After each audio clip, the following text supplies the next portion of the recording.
The House will come to order. Announcement by the Speaker. Announcement by the Speaker. The Speaker announces the following change in membership of the Conference Committee on Senate File Number 2226, an act relating to agriculture. Delete the name of Vang and insert the name of Lippert. Calendar for the day. The first bill on the calendar for the day is Senate File 1703. The clerk will report the bill. Senate File 1703, number 2 on the calendar for the day, an act relating to commerce. The member from Hennepin, Representative Kotyza-Witthuhn, to your bill.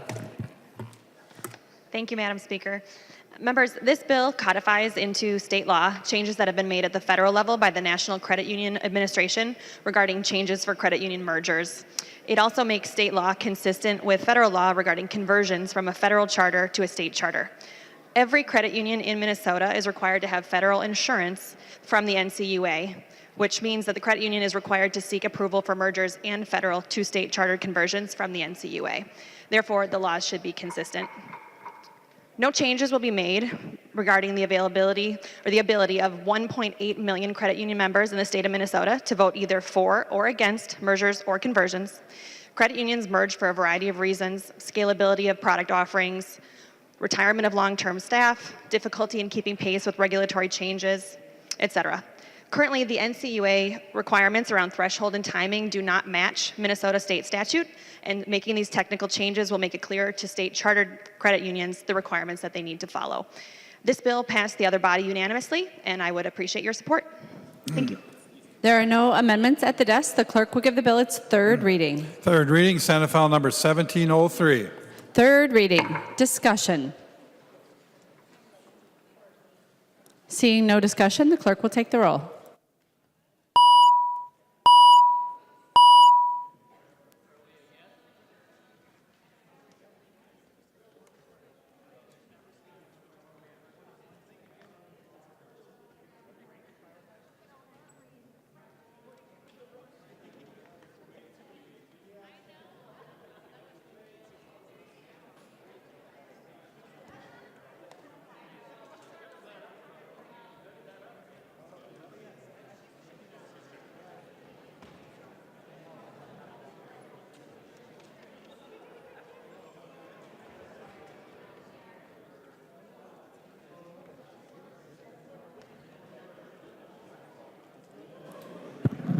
The clerk will close the roll.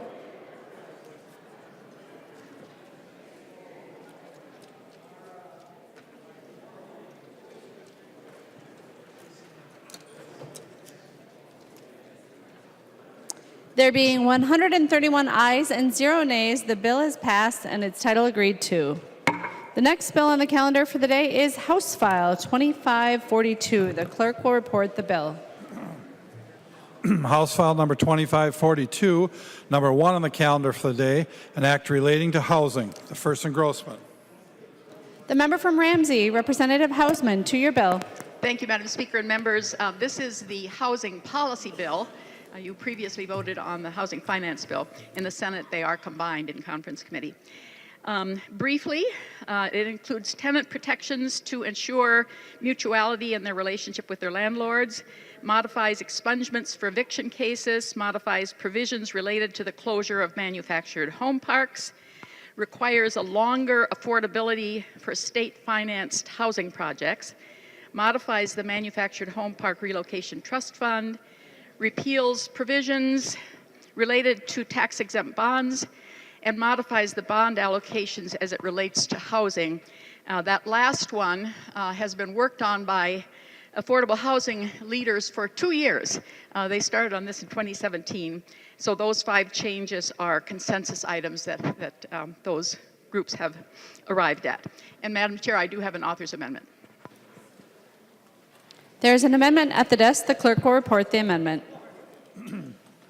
Hausman moves to amend House File Number 2542, the first engrossment. The amendment is coded A11. Representative Hausman. Thank you, Madam Speaker and members. These are department recommendations. They make the bill work as it's intended. One has a change in effective date, but technical in nature to make the bill work. I appreciate your support. Discussion to the Hausman amendment. Seeing none, all those in favor, please say aye. Those opposed, please say no. The motion prevails. The amendment is adopted. There's an amendment at the desk. The clerk will report the amendment. Hertaus moves to amend House File Number 2542, the first engrossment as amended. The amendment is coded A19-0541. The member from Hennepin, Representative Hertaus. Thank you, Madam Speaker. Allow me just a minute to get to that one.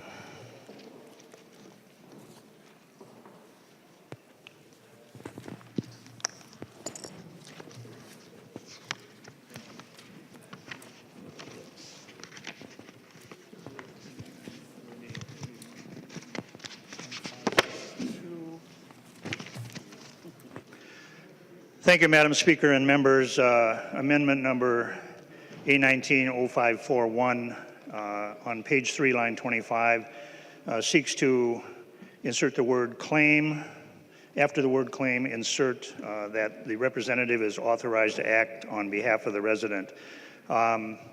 We want to make sure that the actual fee owners of the titled property actually acknowledge or give authorization to a representative rather than a representative claiming to have authority for all members of the park.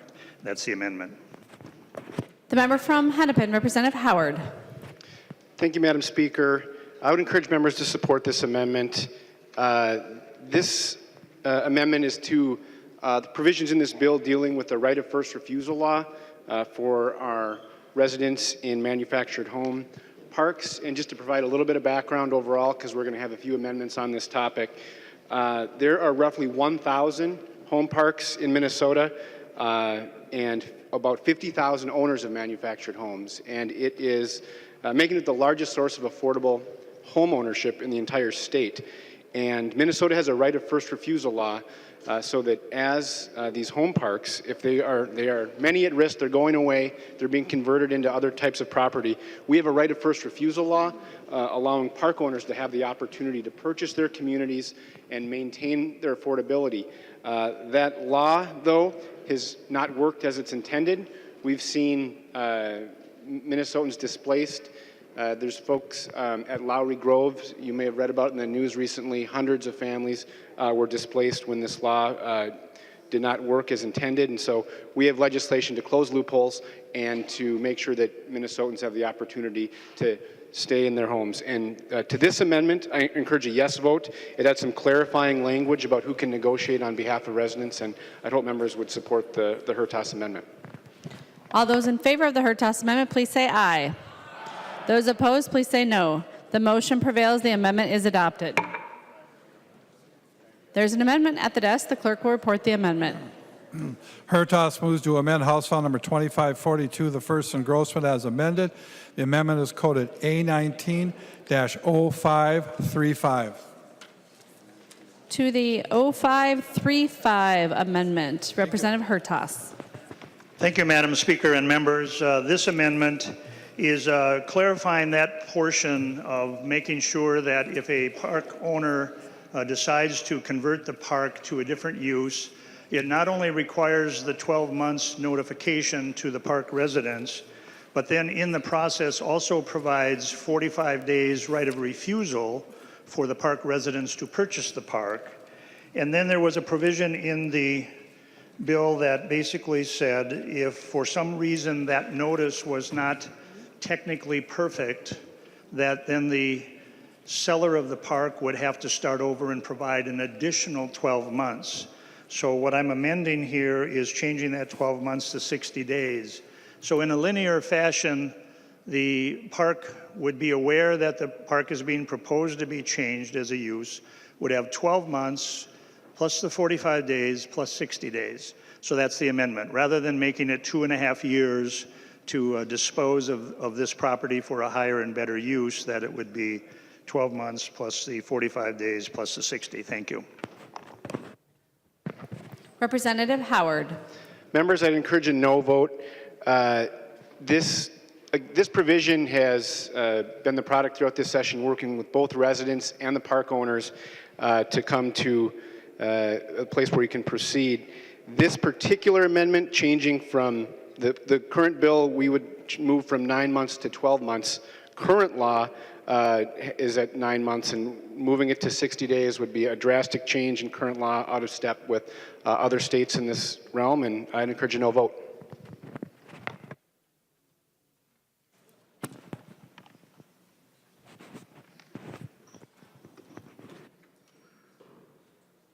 Representative Howard.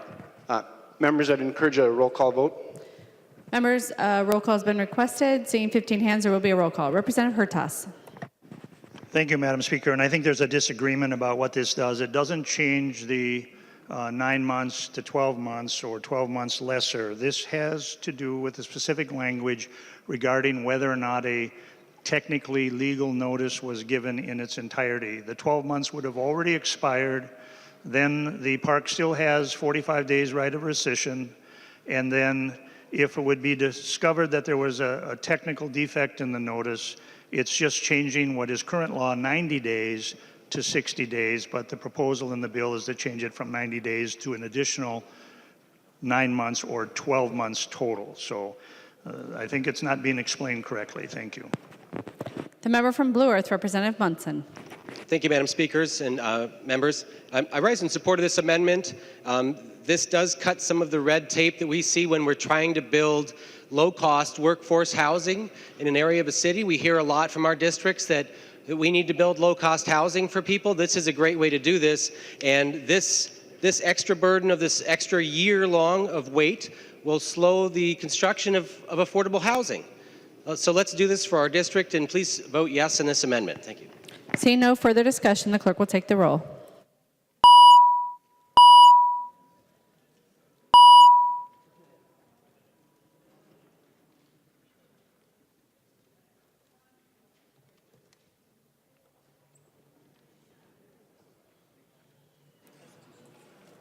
The clerk will close the roll.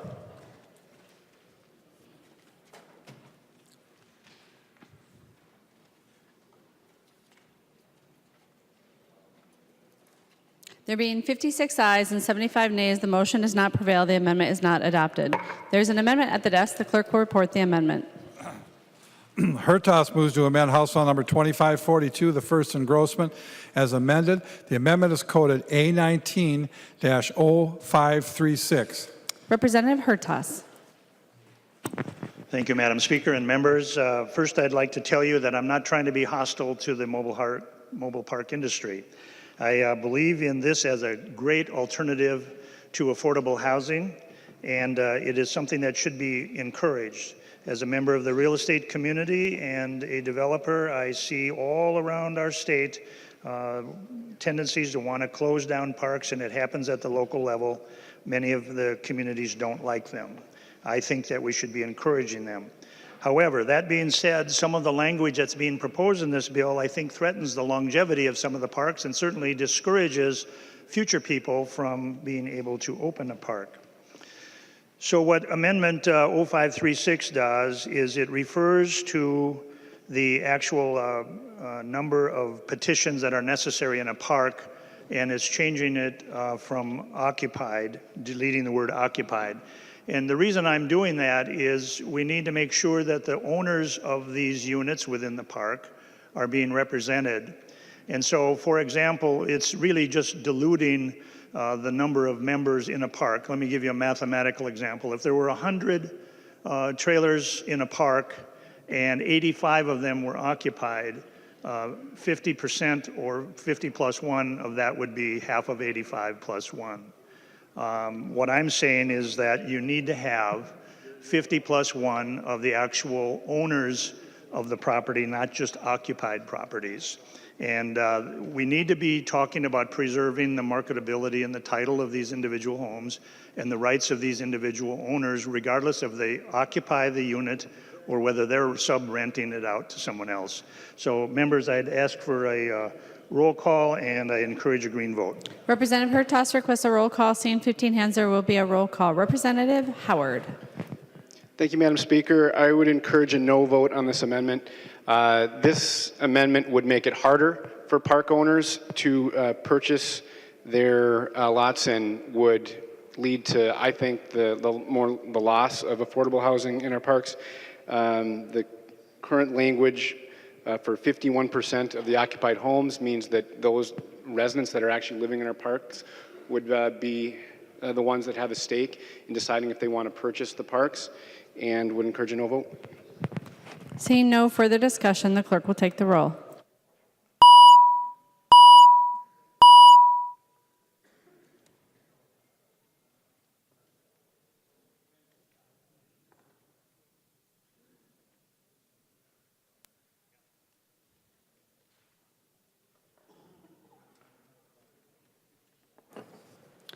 The clerk will close the roll.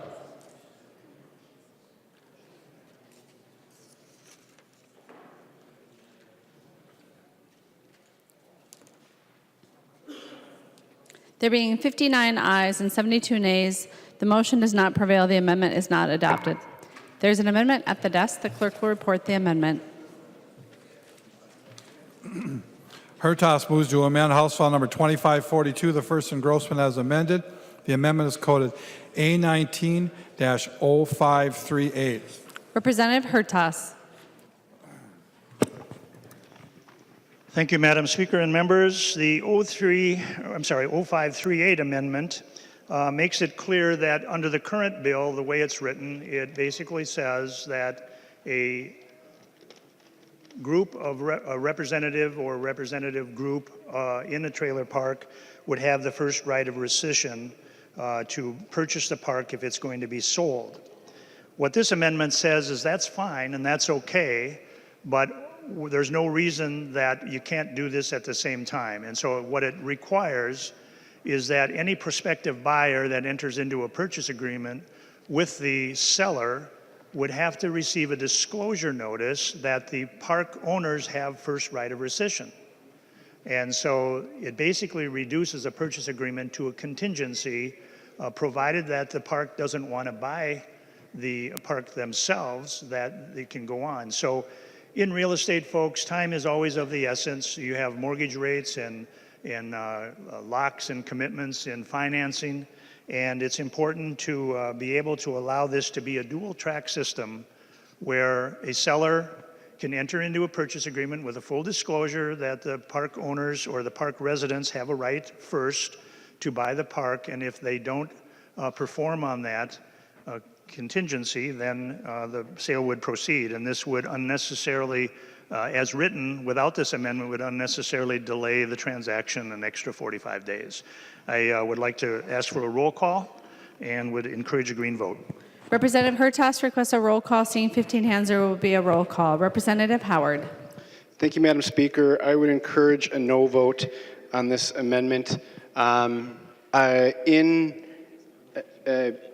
In practice, I think that there's a chance that this could be workable, but this proposal was not part of the discussion with stakeholders, and I do think we would need to have a little closer examination of how this could work in practice to make sure there aren't any unintended consequences. So happy to have a conversation long term. I would encourage a no vote. Representative Munson.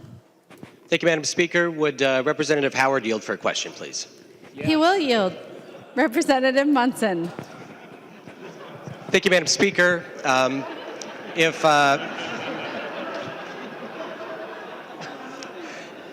Representative Howard, are you familiar with the 1031 exchange?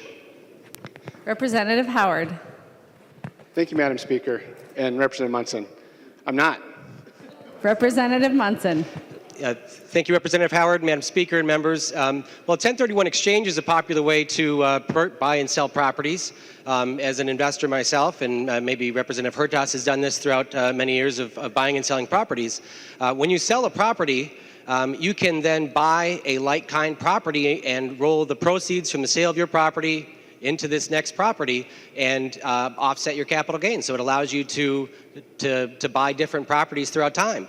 But when I sell a property, or when anybody sells a property and elects to do a 1031 exchange, you have to identify the property that you're going to purchase within 45 days of your sale.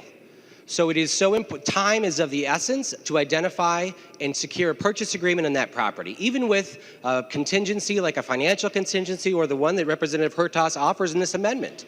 So changing this day to push it out 45 days would prevent people from being able to do 1031 exchanges, which is the way a lot of people sell farmland and roll that into other properties, such as a mobile home park. We're trying to lower the cost of rent and lower the cost of housing, and in doing that, we're trying to get rid of some of the red tape that's really slowing things up and preventing people from outside of Minnesota from investing in property inside of Minnesota. If you make property in Minnesota less attractive to investors, they're not going to be buying here.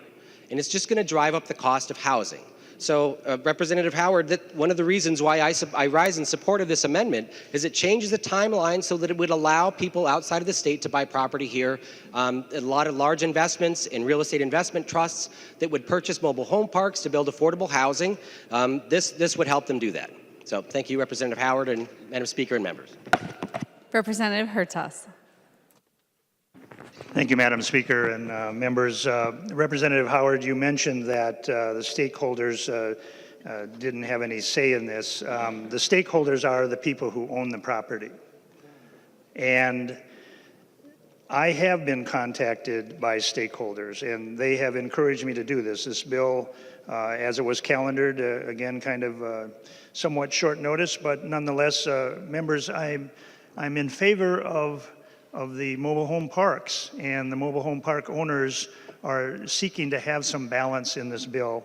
And so I encourage you to reconsider the recommendation from Representative Howard and consider that this doesn't deny the park residents to purchase the park, none whatsoever. It's just that that time frame is happening concurrently and allows them an opportunity to execute a purchase agreement as part of the disclosure to a prospective buyer. So again, members, I'd ask you to reconsider and vote green on this. Thank you. Representative Howard.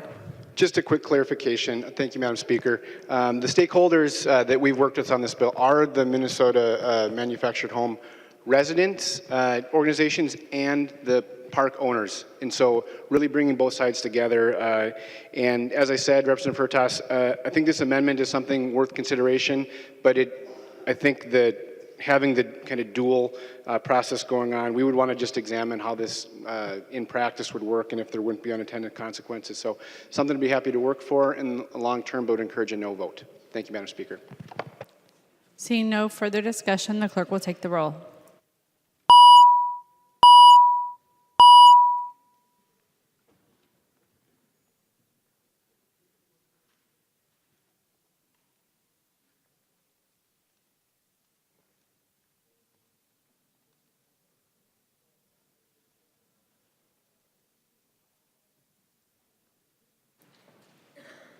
The clerk will close the roll.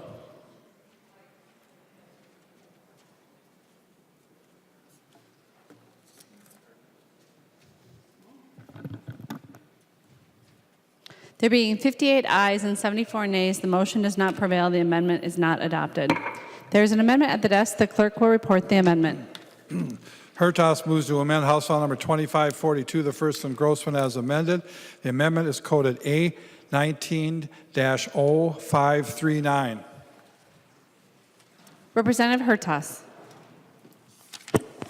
Thank you again, Madam Speaker. Members, this amendment seeks to help all of the people in the manufactured home parks by lowering the taxes on these parks. We have all sorts of needs, critical needs for affordable housing, and this is one step in that direction by lowering the property taxes on them. As a matter of applying tax rates to some of the mobile home parks, we have some of the rates are applied depending on how it's classified, different classifications, whether it's a co-op or whether it's people are renting, different classifications, and it ranges anywhere from 1.25 as a tax rate to 0.75. What this amendment is House File 2199, which seeks to just compress these classifications all into one rate, lowering the taxes to 0.75. That would be a direct benefit to each and every one of the folks living in a mobile home park, which I understand is more than 48,000 families across Minnesota would see a decrease, except for those co-op owned ones, which are already paying the 0.75. So we have all sorts of concerns about working family credits and helping the folks that are the lower income in our community, and this is one way to help them lift themselves up and get ahead. And members, I would like to roll call this also.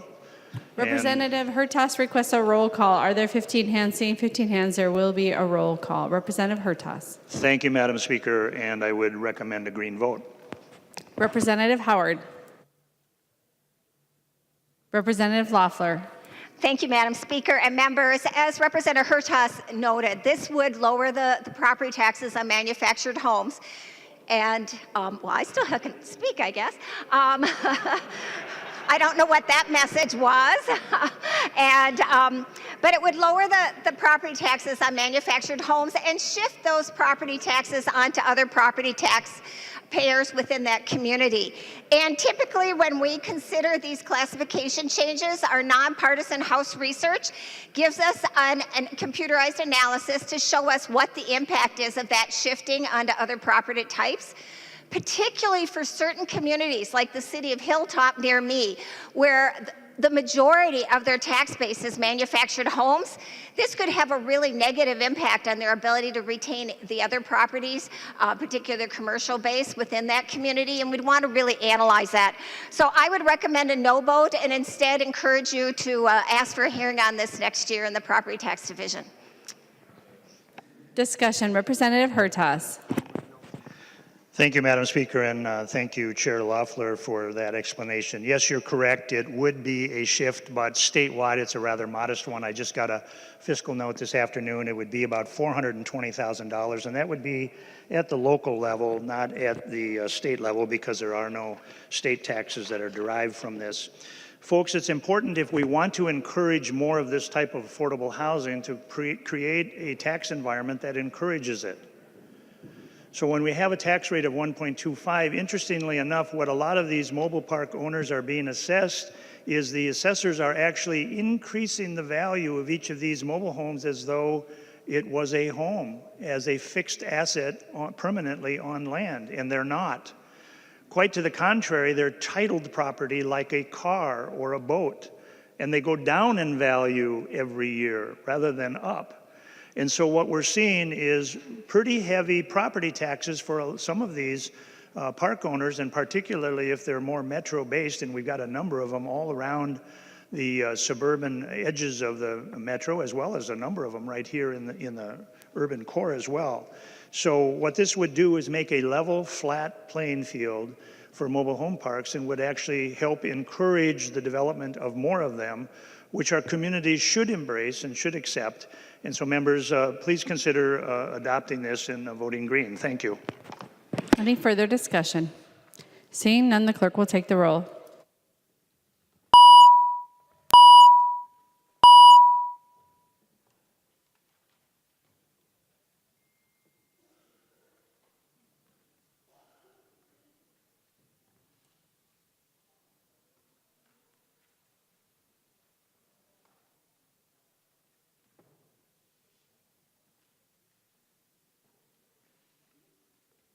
The clerk will close the roll.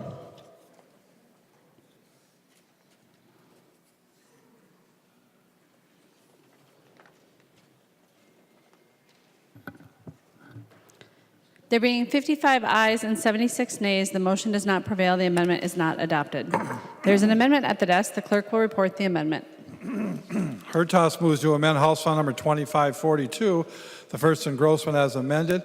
The amendment is coded A19-0540. Representative Hertaus. Thank you, Madam Speaker. And let's see if the lights go down on this one. Thank you. So amendment number 0540 reinstates the word "except" in the bill on lines, page 7, line 28.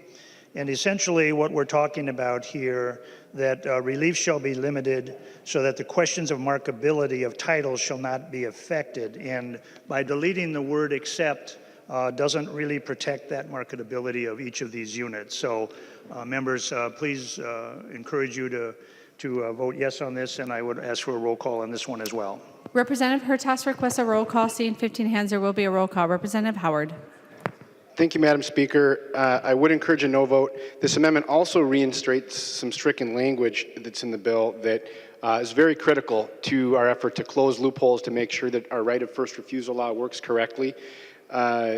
If we look at the case of Lowry Grove, which received a lot of attention, this is the part of the law change that is very important.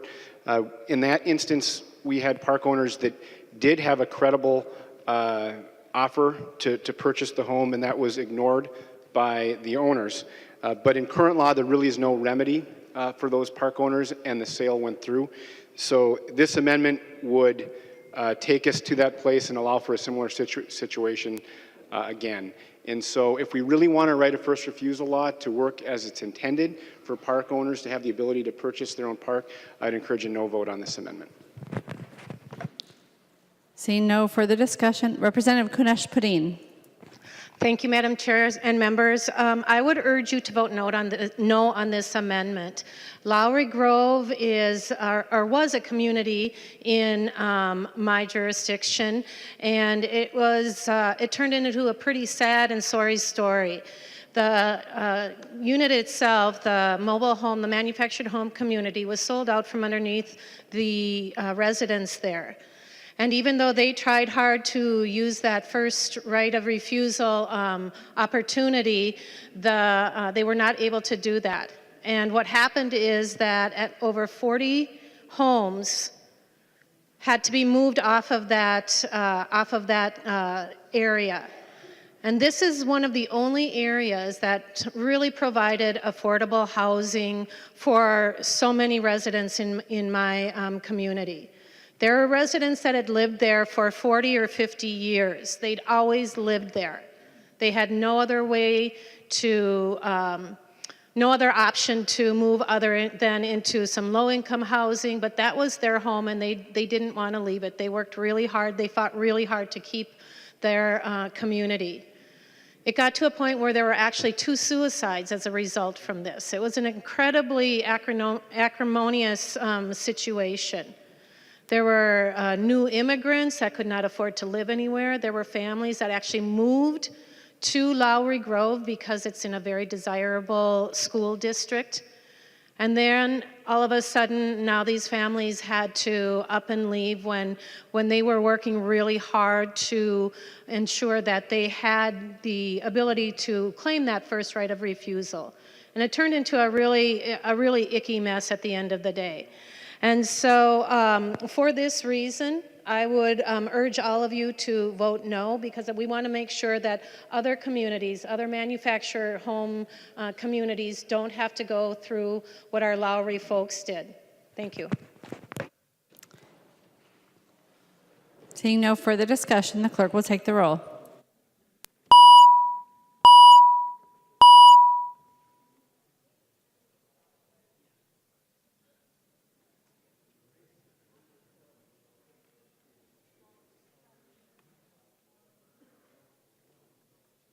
The clerk will close the roll.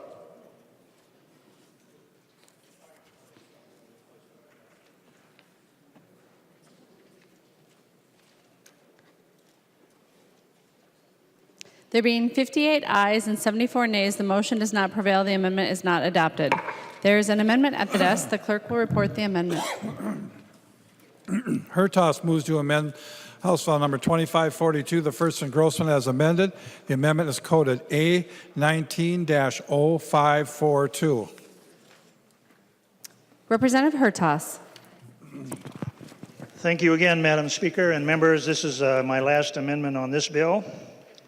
Chance for applause. This amendment speaks to Representative Hornstein's provision in the bill. And I think it's important to understand some of the downside of what this means by making a 30-year covenant.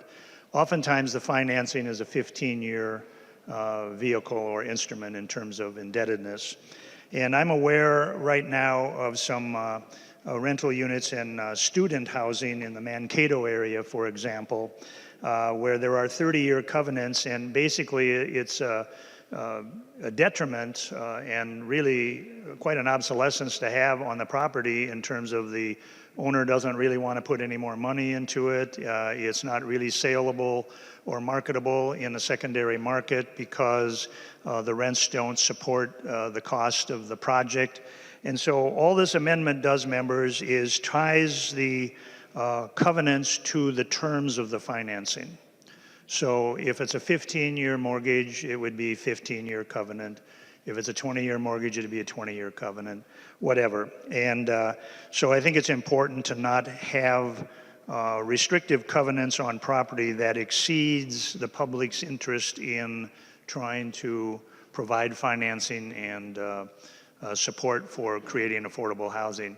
I also think, members, that by having such a restriction, you will again discourage people from wanting to get into the marketplace and provide affordable housing for those who most need it. So please rethink this one.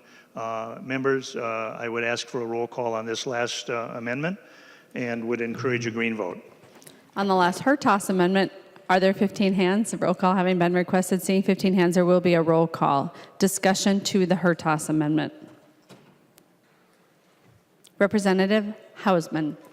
Thank you, Madam Speaker and members. Members, this is in exchange for public investment from the state in multifamily affordable housing projects. Those projects then, with public money, would have to maintain affordability for a minimum of 30 years. That seems only fair. This policy issue has been talked about for a number of years by the nonprofit affordable housing developers who commonly keep affordable housing units permanently affordable for the life of the property, generally much longer than even 30 years. So this is a reasonable accommodation when state funding is involved. I would request a no vote. Further discussion. Representative Hertas. Thank you, Madam Speaker. And members, please understand, if it's a 30-year mortgage, the way this is written, it can be 30 years. It's just tying it to the number of years that the public has a vested interest in helping this get started. But by having restrictive covenants that would exceed the amount of financing that's on it is going to be a detriment to creating more affordable housing. So this is a bad idea, and members, please consider voting green. Seeing no further discussion, the clerk will take the roll.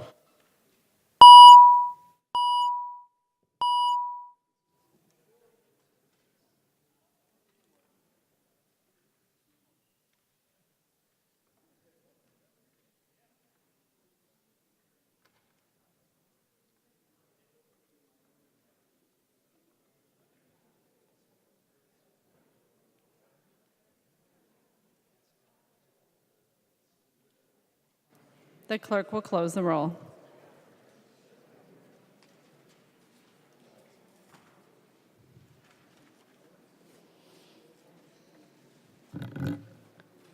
There being 53 ayes and 77 nays, the motion does not prevail. The amendment is not adopted. There is an amendment at the desk. The clerk will report the amendment. Tice moves to amend House File Number 2542, the first engrossment as amended. The amendment is coded A12. The member from Stearns, Representative Tice. Thank you, Madam Speaker. In committee, we heard a lot of concerns about the rising cost of rent. One of the biggest drivers of rent increases, especially for small property owners, is when tenants don't pay rent or cause property damage. Just a few months' rent or a little damage can mean thousands of dollars that get passed on to other renters in the form of higher rent or higher security deposits. Rental screening protects the financial and physical integrity of a rental building and protects the other renters who expect a clean, safe, and orderly living environment. Making sure tenants are responsible before they move in will prevent future rent increases. This amendment would preserve the ability to prevent future cost increases by allowing the public to see eviction information when a tenant is engaged in destructive or disturbing behavior. For instance, the record would remain public when the eviction was because the tenant didn't pay rent for 2 consecutive months, caused $1,000 or more in property damage, repeatedly violated a smoking ban, repeatedly harassed the landlord, an employee, or another tenant based on their gender, sexual orientation, had illegal explosive devices, or provided alcohol or drugs to a minor on the property. The record would also remain public if the eviction was related to certain criminal activity: labor or sex trafficking, murder or manslaughter, assault, domestic assault, or criminal sexual assault, kidnapping or malicious punishment of a child, arson, robbery, or theft. In committee, concerns were raised that the amendment did not allow for expungement when the eviction was filed without merit. This amendment addresses that concern, and I hope members can support it. Discussion. Representative Hausman. Thank you, Madam Speaker and members. Members, if there is a criminal act, landlords would still know about many of these things because they would be part of a criminal record. So this is unnecessary for many of these situations. Others are vague and may be hard to prove or enforce. And because 2 of these amendments deal with expungement, I'm going to go in a little more detail about what is in the bill and why. Tens of thousands of Minnesotans with an eviction filing on their record cannot access the quality, affordable housing they need. There is a connection. The current expungement process is limited and is difficult for a tenant to navigate. With prohibitively high filing fees, there's one more barrier: prohibitively high filing fees and limited circumstances where the court can act. With such limited criteria for expungement, only a small minority of the approximately 13,000 residential evictions a year are expunged in Minnesota. Only a fraction of those 13,000. This creates an annually replenished underclass of renters who are unable to find stable, affordable housing once that stays on their record. This legislation proposes that the following eviction expungement reforms be put in place. An eviction action must not be made a public record until the court enters final judgment in the eviction action. That was recommended by the Governor's Task Force on Housing. So it's not a public record until there's a final judgment. The court must order an expungement if the tenant prevailed, if the parties agree to a settlement and the terms are fulfilled, if the landlord's case is sufficiently without basis in fact or law. For example, the tenant had already given up possession of the unit, or the landlord improperly served the court papers to the tenant. Or the court must order an expungement if the case is dismissed. The court may order an expungement if there is a change in circumstances for the tenant, which indicates that the eviction case is not a reasonable predictor of future tenant behavior. And finally, the court must order an expungement for all eviction records of 3 years or more. So after 3 years, it goes away, and hopefully they can get on with a positive life. I would encourage a no vote. Representative Munson. Thank you, Madam Speaker and members. I rise in support of this amendment. Evictions in Minnesota are represent information that landlords use to weigh in a decision whether to rent to a tenant. When you have multiple people applying, and if someone has a previous eviction, that's important information to know.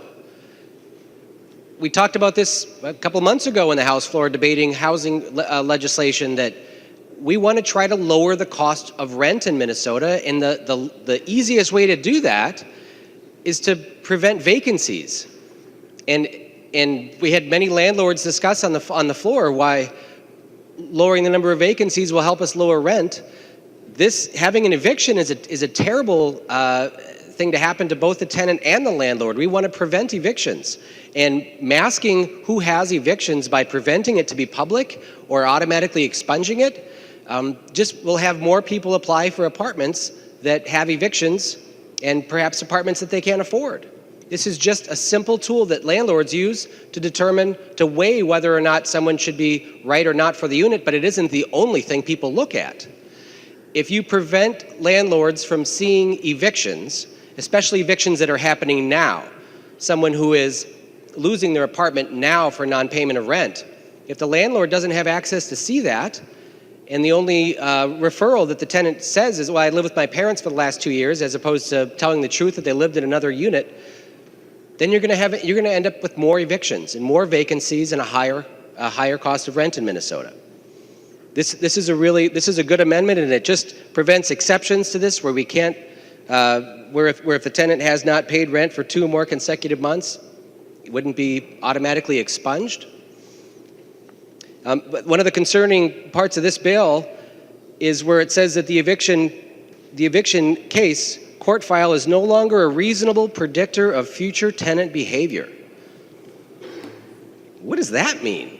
That means the court is going to decide if an eviction that happened last year or 2 years ago is any reasonable indicator of whether the person's going to have an eviction again? So now you have to have courts and judges be financial planners and try to make that position?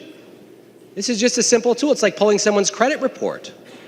If they have an eviction, if they have a bankruptcy. We had a lot of people who applied for housing after the housing crisis who had lost their homes to foreclosure. And that stays on your record for, I think, 10 years. And that was we can look at that information and say, well, this person had a foreclosure. It was during the housing crisis. They made bad decisions. But obviously, they still found places to live, whether they bought them or rented them. This is just a tool that you allow landlords to make a decision based on facts that are out there, as opposed to landlords making assumptions based on the class of a person or how they look or how they act or how they speak. This is giving landlords a tool to make an informed decision on the basis of fact, and you're removing this. So I stand in support of this opposition. Members, please vote yes. Representative Lucero. Thank you, Madam Speaker. And I also stand in support of this amendment. As Representative Munson just pointed out, it's very clear that a determination of past behavior being a predictor of future behavior has to be made. That has to be made, and that's not in dispute. What's happening with the language in the bill is that determination is going to be taken away from the landlords, the very landlords who have skin in the game, and it's going to be moved to the courts. Why is that smart? Why is the court any better who doesn't have a stake in the game, who may actually have much less experience in rental properties than the landlord at determining what potential behaviors and the risks that come along with them in the past would indicate future behavior? This is wrong, members, and it's not partisan. And I hope members, and in fact, I only see about 3 or 4 people actually looking at me from that side. I hope you're actually listening. This is not partisan. But who is best to make the decision? And I would hope that you would be in favor of this amendment. Second, as Chair Hausman mentioned, one of the actions of the language of the bill is that the case is not public until final action. So follow this timeline. An action by an existing landlord is going to be taken, and a tenant is going to be evicted. That tenant is going to immediately begin the process of looking for a new place to live. And they're going to file a application with the new tenant, new prospective tenant. And that new prospective landlord. And that landlord is going to then run the background checks on that prospective tenant. But the action that's taking place with the tenant's current landlord is not visible to the new landlord. And so the new landlord is lacking the necessary information to make, as Representative Munson mentioned, an informed decision. Why is that smart? All we're doing is taking the ability for landlords to make informed decisions away from them or moving it to government. And members, as a landlord, And you don't need to be a landlord to understand this. When this happens, risk increases to the landlord.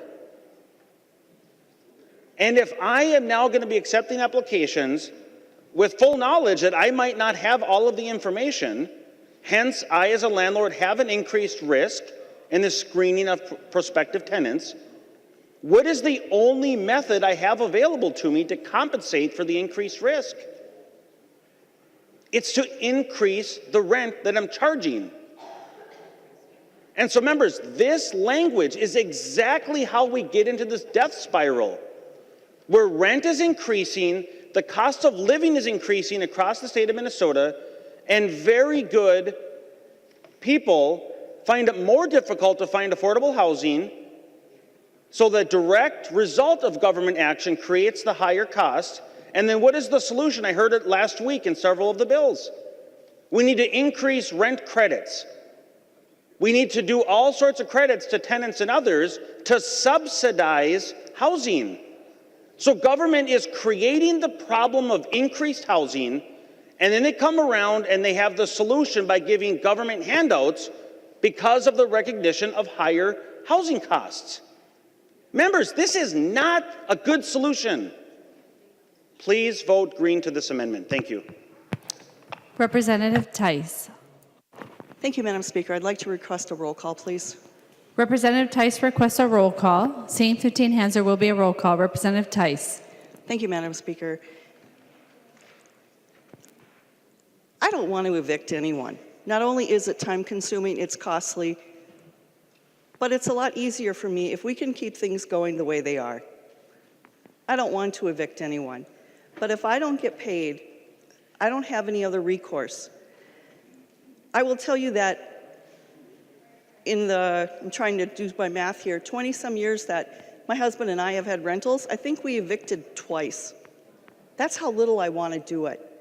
But we also expect to have a partnership with the folks that we rent to, saying, hey, if I'm going to trust you, you need to trust me too. And I want to work with you. And we do. We do a lot. We had a home, one of the homes we had, a duplex. We had a couple move in the 1st of May, and we were in eviction the 1st of August. Not only did they get the money from their whatever service they were on, they got the money, they never paid the rent. He would invest it in ham radio equipment. But the apartment was damaged unbelievably in those few short months. We had a huge dumpster out front, and my husband took our sons with, and it was like they had to wear hazmat stuff. That was from May, June, July. It was horrible. They had children living there. Folks, it doesn't happen all the time, but it happens. And we didn't have any knowledge of what kind of folks they were. We found out later there was a warrant out for her arrest. It didn't show up. But you know what? We had to replace everything in that apartment. We had to replace every single thing. Now, how do you think I keep rent affordable when I've got to do that? Do you think it cost me $1,000? You bet it did. Absolutely. What we're looking for is a fair way to keep things down, keep costs down, but we're also saying, you know what? We're not all bad. Yes, it does happen, but it happens in everything. What we want to do is say, I should at least have information so I know what I'm dealing with. And same goes for the tenant. They should know what kind of landlord we are. Not everybody is good. I get that. But gosh darn it, if we're looking at affordable housing, we need to look at some of these things as well. So I hope that you can support this amendment. Thank you. Representative Hassan.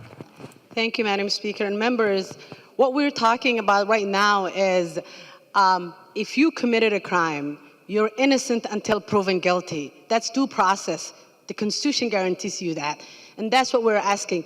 If you file an eviction, the court has to decide whether that eviction was rightfully filed or wrongfully filed. That's what we're saying in this.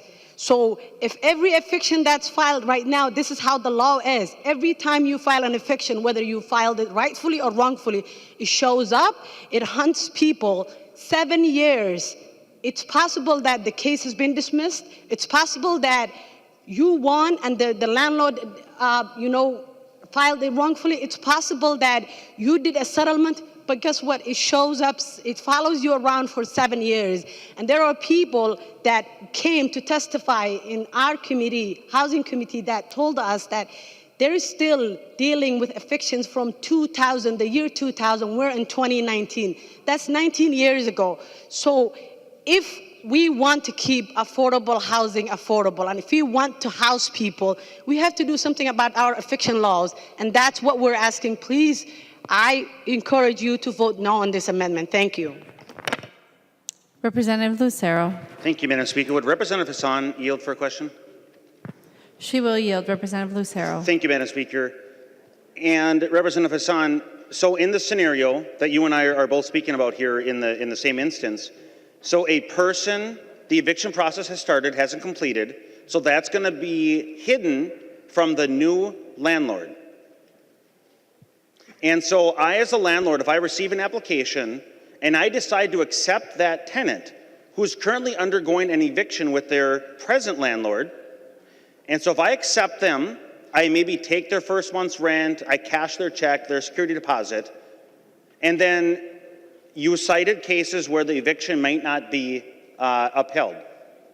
But in those cases where the eviction is substantiated, now I have a tenant that has gone through an eviction that it might have been for some really serious problems. What is my recourse now as the new landlord with this tenant for some potentially very serious problems? What's my recourse to get rid of this tenant that I don't want? Representative Hassan.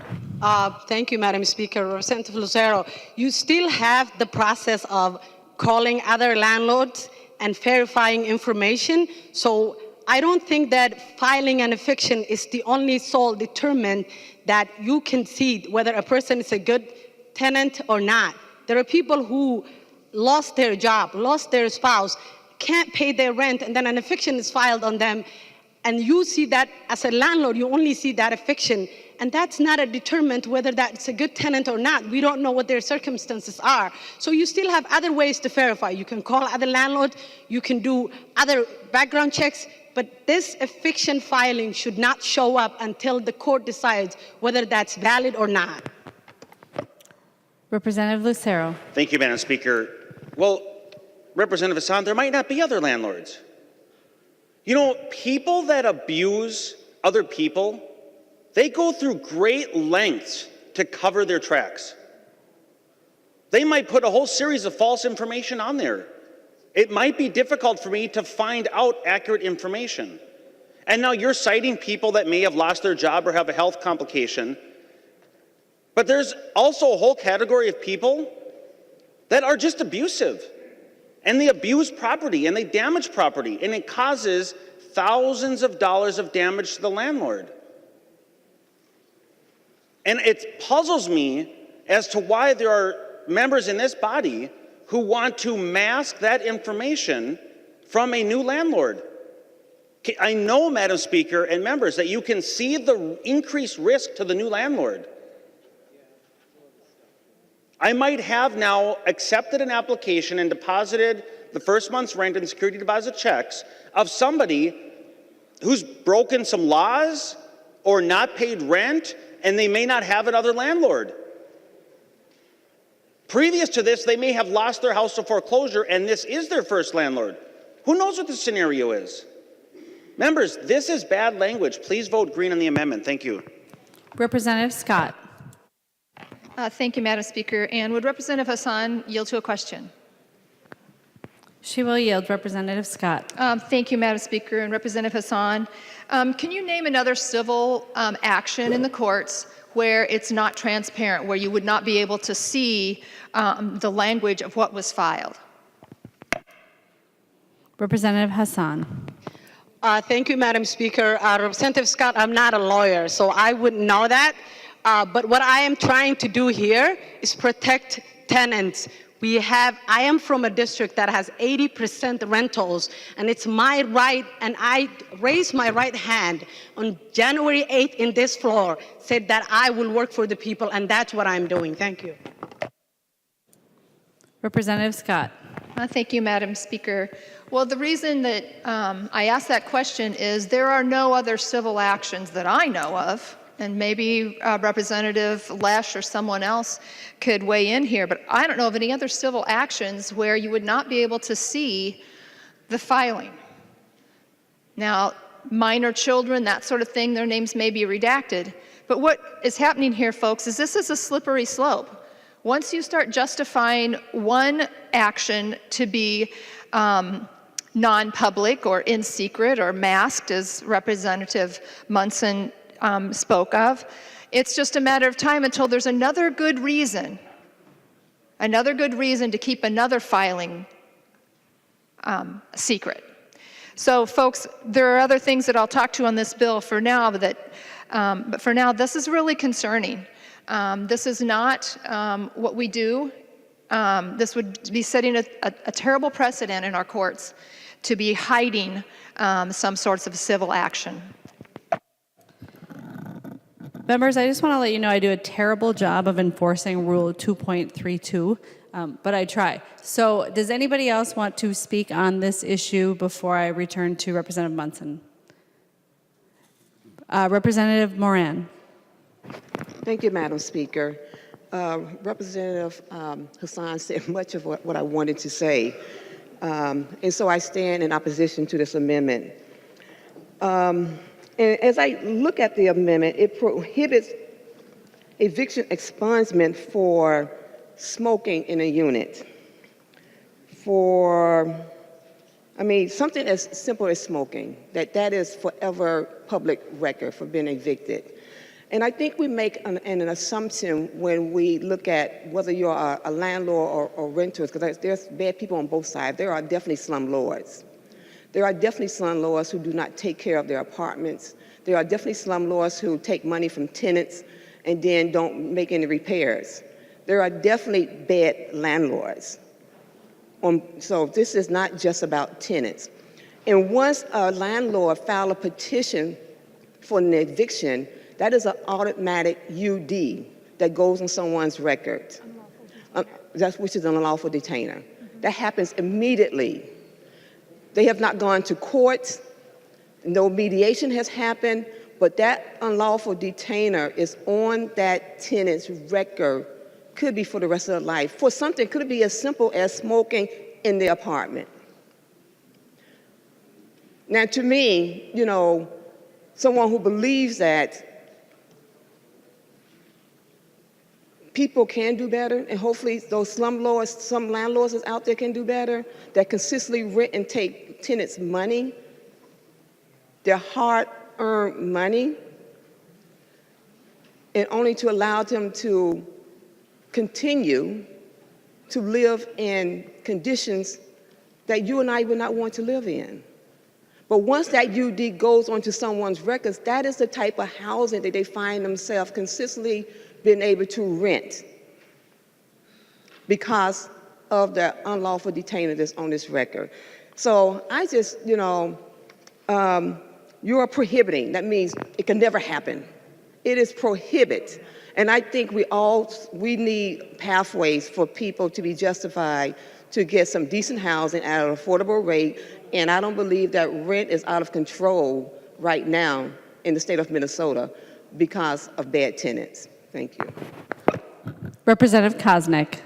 Thank you, Madam Speaker. And members, I rise in support of this amendment and wasn't going to talk, but first off, I think it's important the words that we use here in this body.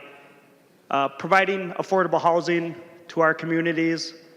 I do it myself. I've been a mortgage lender, a real estate professional, but I think we should use better language and respect the people that provide housing. It's not an easy way to make a living, and they provide housing for many, many people, and sometimes in some of their most trying times that they're renting.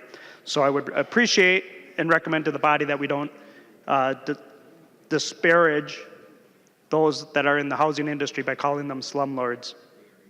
But secondly, I just want to let the body know that when a property owner goes to do an eviction, file an unlawful detainer, Representative Moran, they don't do it lightly, and it's not without financial consequence.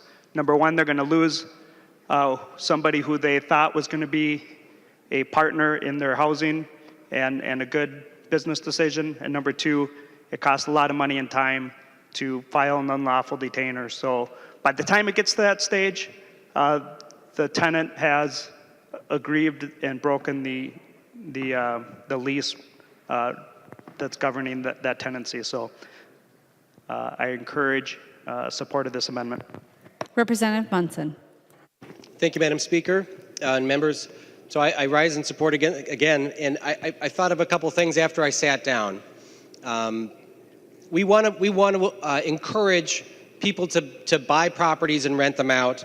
Representative Hausman had mentioned she has 80% of the housing in her area is rental, which means she also has a lot of people who own property in her area. And I would hope she doesn't want all the properties boarded up, because as you discourage people from being landlords, at least good landlords, the only people left out there are going to be the slumlords that just try to make so much money on the properties that they don't care if it's eviction after eviction, or they try to get into public housing and just live off the money that the government pays them. It's just, we want to encourage good behavior. And if you remove this unlawful detainer from being on someone's record, then you're just basically saying, as you go to prioritize your bills as a tenant, and you have to decide whether you want to pay your credit card bill, or go buy a bigger screen TV, or pay that rent, one of those three things is going to get you.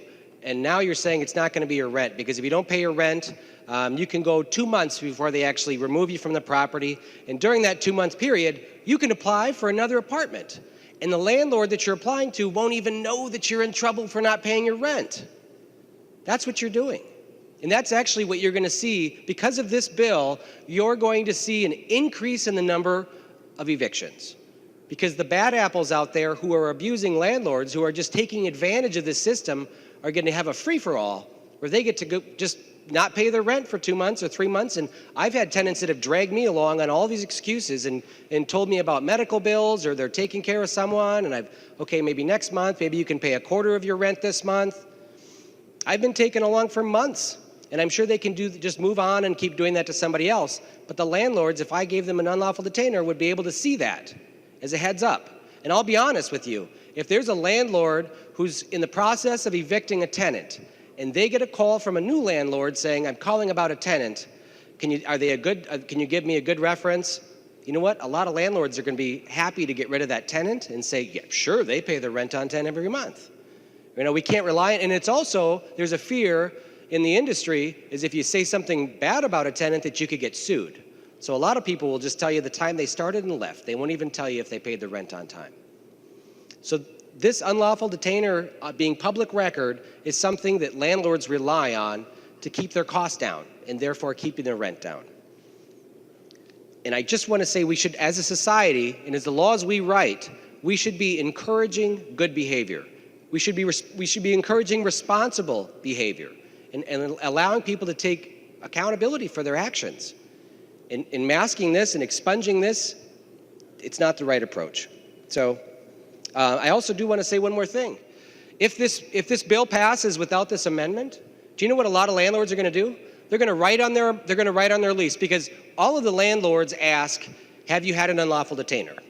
Okay, yes or no? Are you currently being evicted? Yes or no? So what landlords can do is just simply write into the lease, if you lied on the application, your rent goes up by $300 a month. We could do that.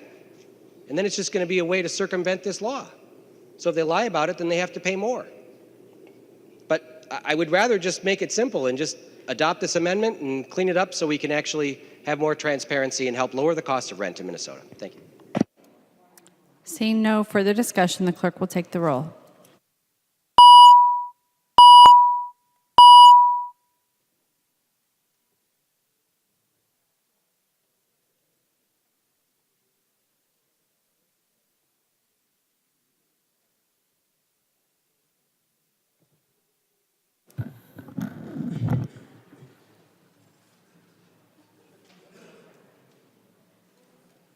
The clerk will close the roll.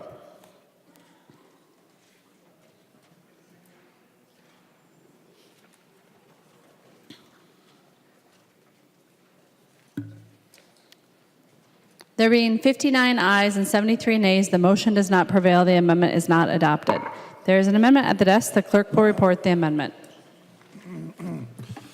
Tice moves to amend House File Number 2542, the first engrossment as amended. The amendment is coded A13.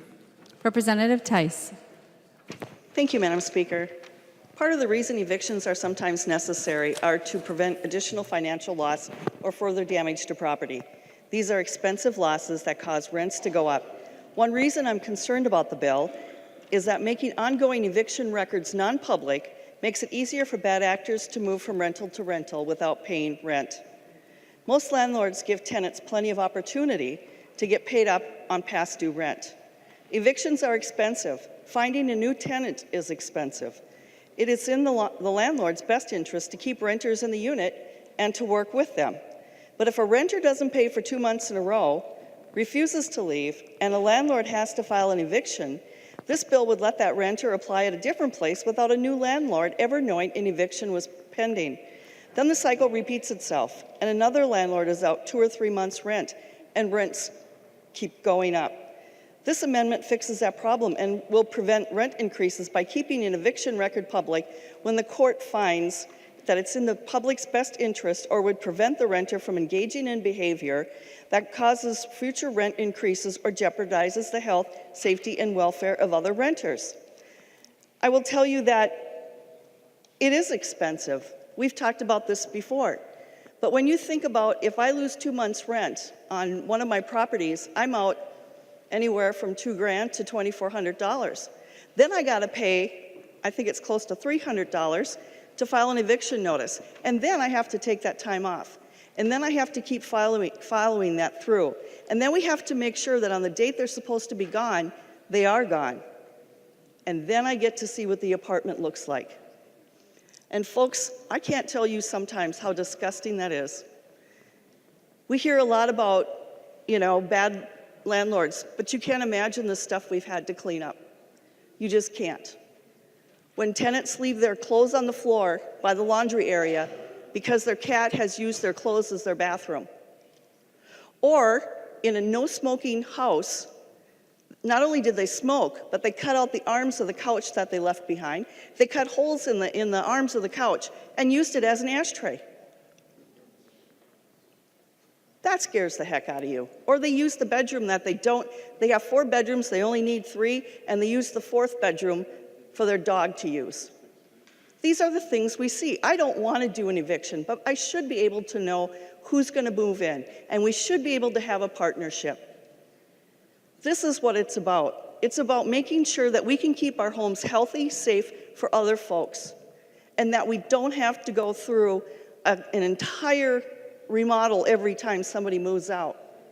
This is about having a contract, a verbal contract, that we're going to work together.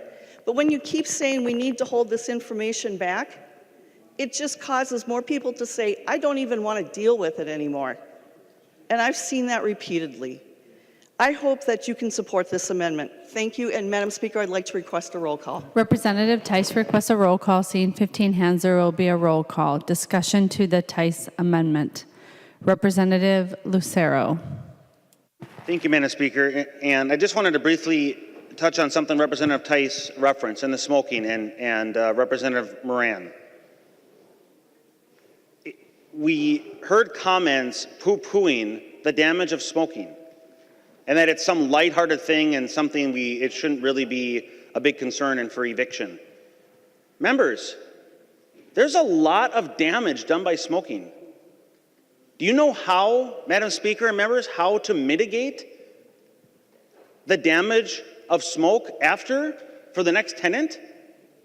There's a lot that goes into it, up to and including painting the whole house. How about the flooring? If there's smoking in there, is there damage to the carpet now? Do you know what the cost is to replace the carpet? What if it's hardwood floor? How about insurance? I work with my insurance company for the insurance on my real estate, and I've made a commitment to them that I have smoke-free rental properties. Do you think I get a lower insurance rate as a result of having smoke-free rental properties? Yes. What do you think I do with that lower cost? I pass it on to my tenants in the form of lower rent. Now, why do the insurance companies charge less? Because, members, there is less risk.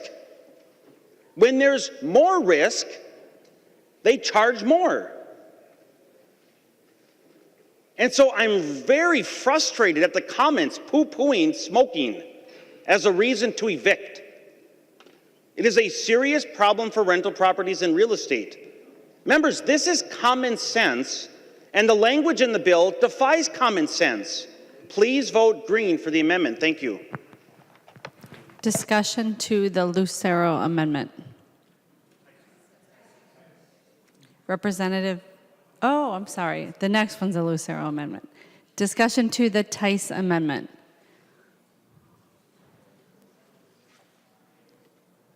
Nobody on this side.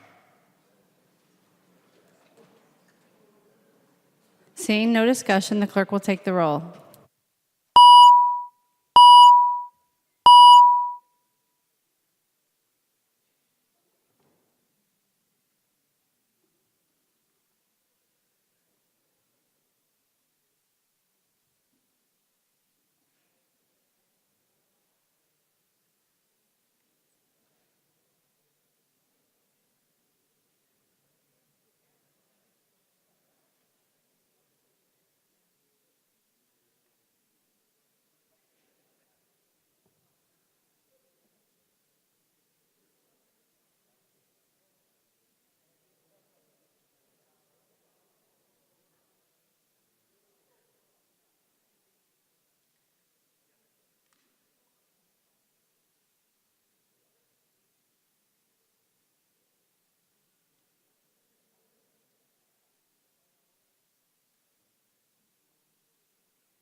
The clerk will close the roll.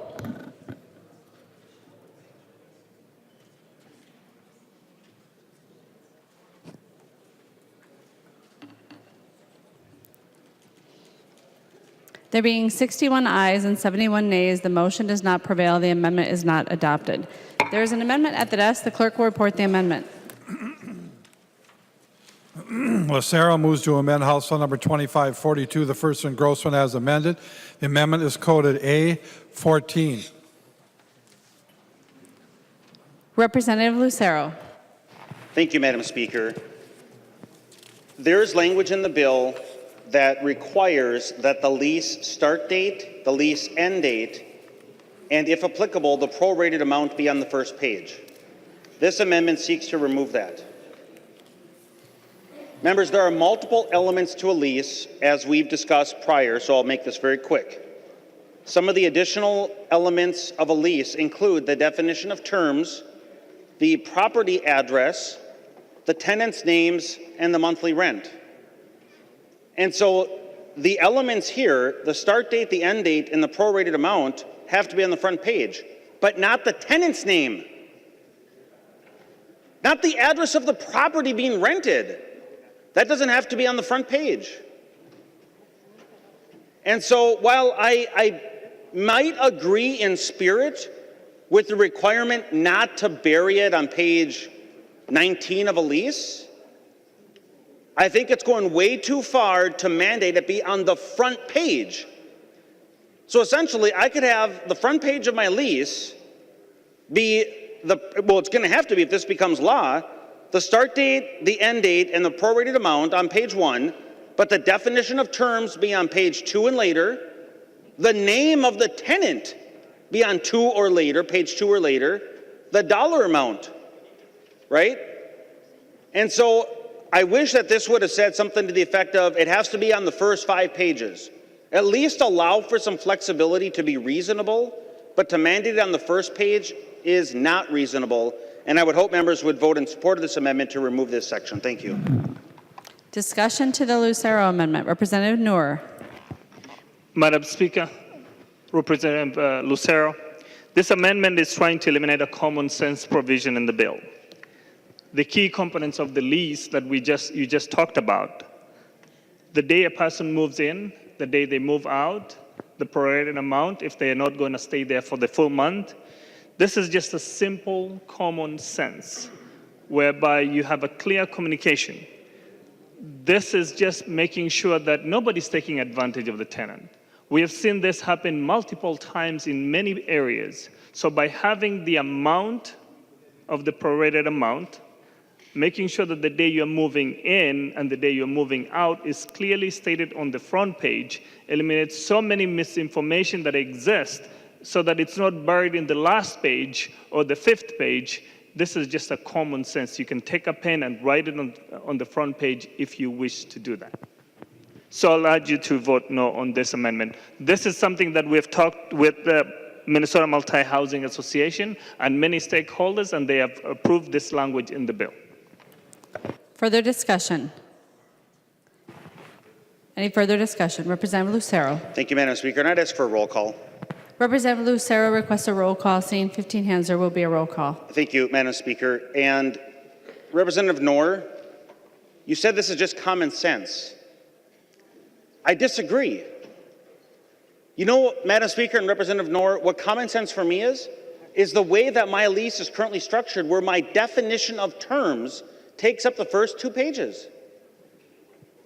I believe that it's common sense that the definition of terms be at the beginning of the lease. It's not common sense that this be on the front page. Like I said earlier, I think it's reasonable to have it early for, within maybe the first 5 pages. But on the first page, so what's going to happen here is I'm going to have these 3 elements precede my definition of terms, and that doesn't have common sense. Likewise, you don't mandate, Madam Speaker and Representative Noor, it's not mandated in a language that the tenant's name be on the front page. It's not mandated that the address of the property being rented be on the front page. That is common sense to me if you're going to mandate things on the front page, not these elements. Please vote green. Thank you. Seeing no further discussion, the clerk will take the roll.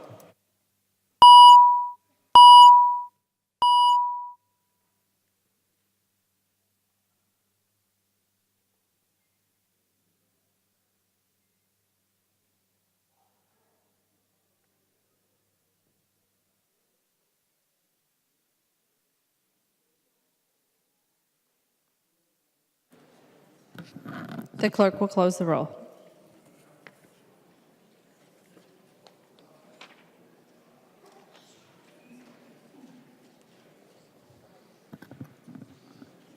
There being 58 ayes and 75 nays, the motion does not prevail. The amendment is not adopted. There is an amendment at the desk. The clerk will report the amendment. Lucero moves to amend House File Number 2542, the first engrossment as amended. The amendment is coded A15. Representative Lucero. Thank you, Madam Speaker. And what this amendment seeks to do is to keep a tool in the toolbox of landlords. So removing individual choice and replacing with big government mandate is what the language in the bill does. It does not allow for individuals to freely negotiate the terms of their lease in terms of a notification of leaving. And having that flexibility is one of the tools that allows myself as a landlord to potentially reduce rent. And so what this amendment does is remove that section of the bill that mandates the notification period and therefore removes a tool. So we know, well, and I would draw your members' attention to line 39.26, which explicitly states there's no waiver. There's no ability to waive this. Voluntarily doing so by agreeing parties. And members, we know that the best method to accomplish lower prices is to roll back government, not having the mandates, and therefore allowing the free market to rush in, which is what lowers prices. Please vote green. Thank you. Discussion, Representative Munson. Thank you, Madam Speaker and members. I rise in support of this amendment. We had a healthy debate on the floor earlier this session where I tried to offer a compromise amendment. But this is really what it's come down to, is that we're taking away tools for landlords to lower the cost of rent. And if people could give me their attention for a couple of minutes, I have a really important story to share. And this is what's a little bit frustrating. I think so many of the amendments today have been like 7359, 7359. It's all about party line. Your party's telling you how to vote. Well, listen here. I want to share with you a story. This summer I'm going to bring my kids to the Calgary Stampede up in Alberta, Canada. And on the way there, we're going to make a pit stop because I want to teach my kids an important lesson about life, about politics, about doing what's right. We're going to stop just west of McLeod, Alberta, to a little place that's on the UNESCO World Heritage Site. It's called the Head Smashed In Buffalo Jump. Has anybody heard of that? No? I should have called for a roll call. We gotcha. It's called the Head Smashed In Buffalo Jump. And this has been used for 5,000 years by the indigenous people in Canada. They get a bunch of people out there and they dress with a wolf or a coyote pelt over themselves with the skull. And they find this herd of buffalo that's up grazing in this area called the Porcupine Hills. And they try to get this herd and scare them to run towards the edge of this plateau where there's literally this ramp that runs up and drops down hundreds of feet to the valley below. That is the Head Smashed In Buffalo Jump. And maybe you can call these wolves the lobbyists that are standing outside of here trying to scare you into thinking that you should be doing this for the good of the people.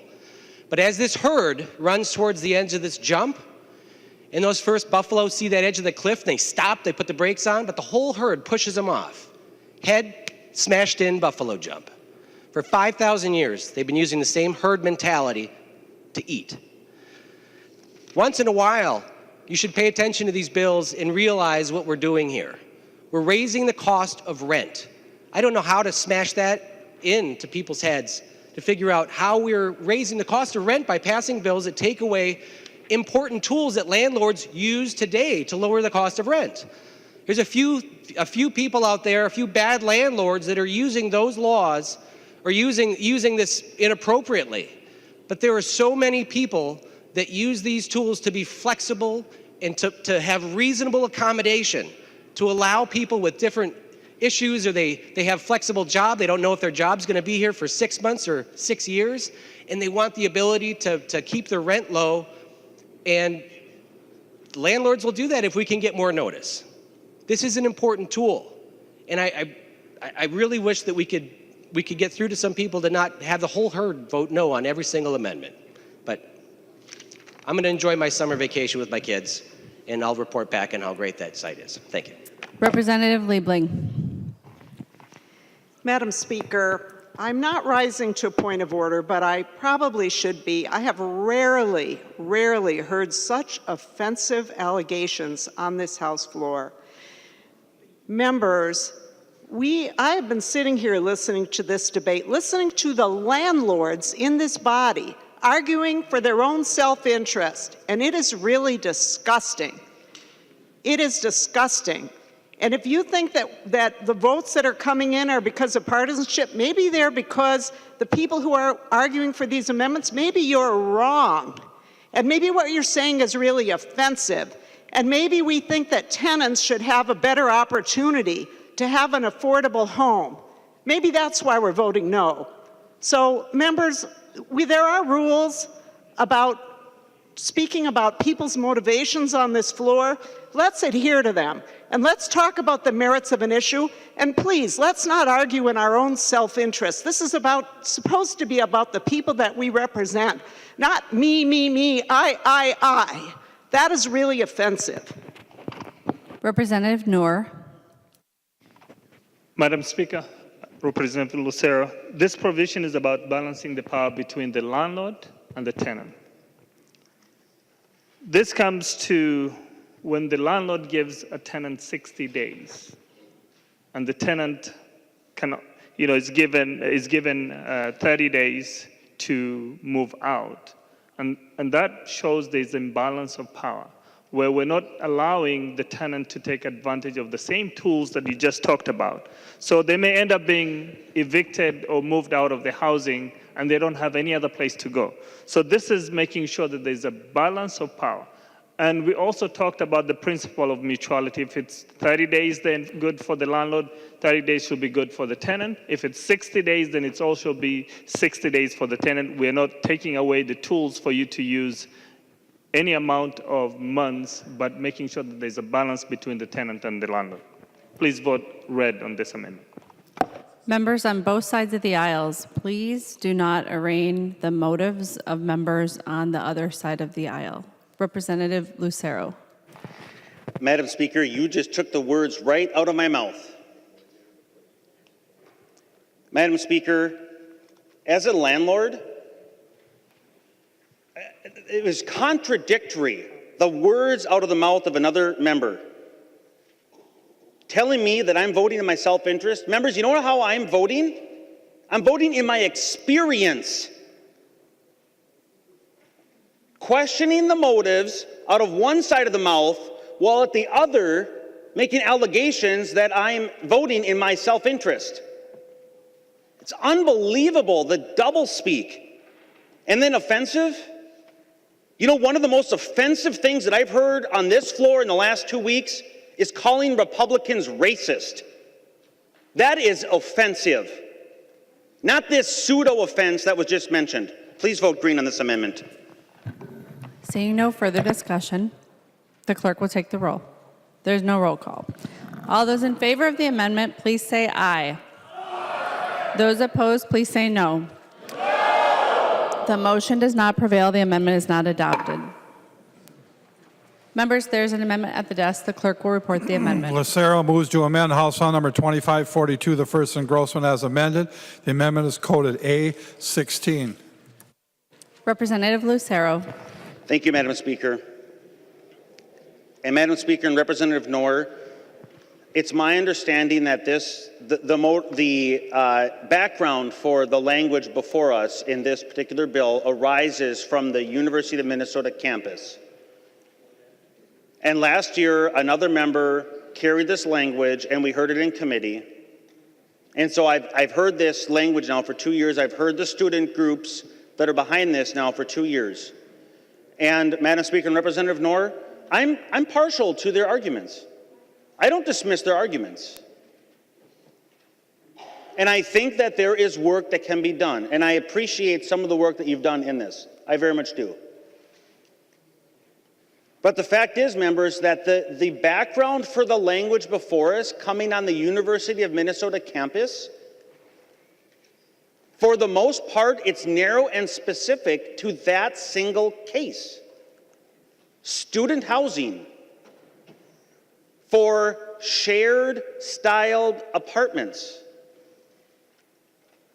It's a unique scenario common on college campus. But what this language in the bill does is it applies it not to address the narrow circumstance that's arisen, but to apply it to all housing types, to the entire state of Minnesota. And members, there's going to be unintended consequences for that, and that's going to be an increase in rent. And so what I'm seeking to do in this amendment is simply target the language that Representative Noor has brought before us in this bill and target it at the problem: college campuses and the student-type housing. So members, it's not meant to be partisan at all, my amendment, at all. It's just simply trying to recognize the problem that exists and having a solution or addressing that problem in as narrow a scope as possible, while allowing other styles of rental properties in other parts of the state of Minnesota where this isn't a problem, or isn't even, just isn't a problem. Let's just stay narrow. As government, let's try to keep our policy as narrow in focus as possible. And Madam Speaker, I would ask for a roll call. Representative Lucero requests a roll call. Seeing 15 hands, there will be a roll call. Discussion. Representative Noor. Madam Speaker, Representative Lucero, students are not the only ones who are impacted by this bill. You see, all tenants deserve to be treated fairly, and this bill is doing just that. Madam Speaker, members, when renters have got something to show for what they paid for and the unit they will be moving into, rather than being given no unit and then they're given a closet to move into. So this is protection and making sure that there's a fair, balanced process by ensuring that the tenants have got their rights protected, by ensuring that we uphold the principles of mutuality, by making sure that this system is there to ensure fairness. That's why we have this bill, so I'll urge you to vote red on this amendment. Further discussion. Seeing none, the clerk will take the roll.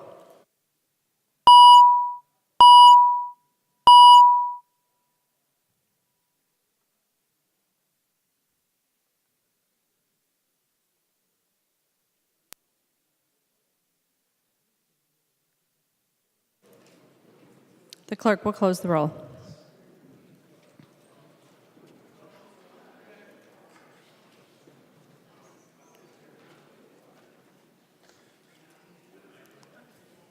There being 58 ayes and 75 nays, the motion does not prevail. The amendment is not adopted. There's an amendment at the desk. The clerk will report the amendment. Tice moves to amend House File Number 2542, the first and Grossman as amended. The amendment is coded A18. Representative Tice. Thank you, Madam Speaker. This is the last amendment, and what this does is it prohibits new local ordinances that would increase the cost of a landlord from applying to current leases. I have to say that when we first started the committee, we had several informational hearings, and one where we heard from the state, the counties, and the cities. And I'm very grateful for Chair Hausman for doing that, because my comments to them is that we want this to be an investment for all parties, and that includes our governments, whether they're local, county, or state. We need to be in this all together, so that means also watching which ordinances we have. I was telling some folks that in our community, at that time, we owned a duplex, one woman upstairs, one woman downstairs. And we had to, because the ordinance had changed, we had to get each one a little trash container, the big trash containers. So all of a sudden, we had 4 of them sitting outside the house by the garage. We had a recycling, and garbage. We couldn't consolidate the 2 garbage to 1 because the two of them didn't hardly fill up a dumpster in 2 weeks, but we still had to have it. It was an extra $25 per unit. These are the types of things where they sound small, it's still a lot of money in a year, and that contributes to the cost of rents going up because we just can't absorb some of these costs. So while I'm really glad we had the opportunity, I hope that we continue to have the opportunity to talk to our different governments, to talk about the municipalities and say everybody needs to be very cognizant of what we're doing. If we want to, and we're going to have affordable housing, then we need to actually do things that make that happen. And Madam Speaker, with that, I'm going to withdraw the amendment. Representative Tice withdraws the amendment. There are no further amendments at the desk. The clerk will give the bill its third reading. Third reading, House File Number 2542. Third reading, discussion to the bill as amended. Representative Scott. Thank you, Madam Speaker, and thank you for a good discussion on this bill today. And I just wanted to address a few things before getting into some of my more specific points. And one is, and Representative Liebling, you and I work together on quite a few things, especially regarding data practices, but I do take issue with some of your comments. We have people that here in this body that are teachers, former teachers. We have lawyers. We have law enforcement personnel, and all of these people, when they offer advice or when they offer comment on a particular bill, they're not doing it from a self-interested perspective. They're doing it, as Representative Lucero said, from an experience perspective. So I would not want to say that none of the teachers could stand up and talk about anything having to do with education policy or finance, and we shouldn't expect the same from someone that's been in a business that knows the ins and outs of it. And as teachers and law enforcement and others don't want to be vilified, we don't want to be vilified as landlords, because we do work really hard with our tenants. We're in this for business purposes. We're not in this to throw people out of their housing. We want them to stay. We want to have a good working relationship with these people. It's best for everybody involved. So I just wanted to put that on the record. Representative Hausman, you mentioned that tens of thousands of evictions happen every year, and that may be the case. But Representative Hausman, if she would yield for a question, Madam Speaker? She will yield. Representative Hausman. Thank you, Madam Speaker. Representative Hausman, do you have any data on the reasons for the evictions? Representative Hausman. Madam Speaker and members, I should clarify, it's tens of thousands of Minnesotans who have an eviction filing on their record, not that many in a year. So I don't have it in front of me, but I think at the top is failure to pay rent. What happens is they lose their job, and very quickly that very month they can't pay their rent. So I'm fairly sure that that is the most common. Representative Scott. Thank you, Madam Speaker. And I will speak from experience here without any other motivation, but I will say from experience, when someone is not, as they're behind on their rent and they're not able to pay, we give them till the 15th of the month, and we try to work with them. If they get money from family, if they get emergency assistance, if they get another job, but it's going to be a while before they get their first paycheck, we work with them to try to keep them in the unit. So we do not rush to evict people. I'm looking at another comment here. Oh, I think it's worth mentioning that I believe it was Representative Hausman that spoke of the difficulty in navigating this process and also the high filing fees. And I think that's real interesting because all of you voted, if you voted for the Public Safety and Judiciary Bill this year, the Omnibus Bill, you voted to raise those filing fees significantly.